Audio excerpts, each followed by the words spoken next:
છેલ્લે મરવાનો જ વારો આવવાનો છે। લોકોને ખબર છે કે સિગરેટ પીશું તો અસ્થમા જેવા રોગો થશે, માવા ખાશું તો કેન્સર જેવા રોગો થશે। એમાં એ લોકો ચિત્ર દ્વારા તમને સમજાવે છે કે આ વસ્તુ ખાશું કે પીશું તો આવા રોગો થશે।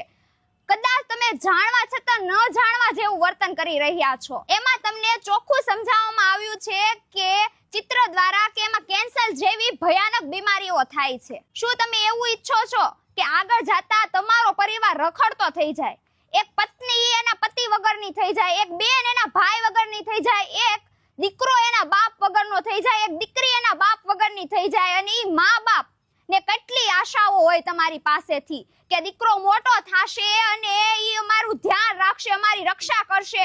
ઈ દીકરો કદાચ જાણવા છતાં ન જાણવા જેવું વર્તન કરે છે।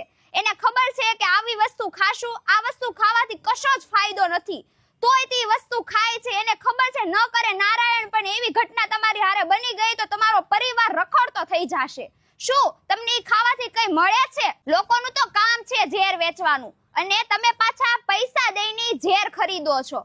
એટલે જ કેવી છે વ્યસન મુક્ત બનો અને સારી જીવનશૈલી અપનાવો। જય ગૌ માતા, જય ગોપાલ।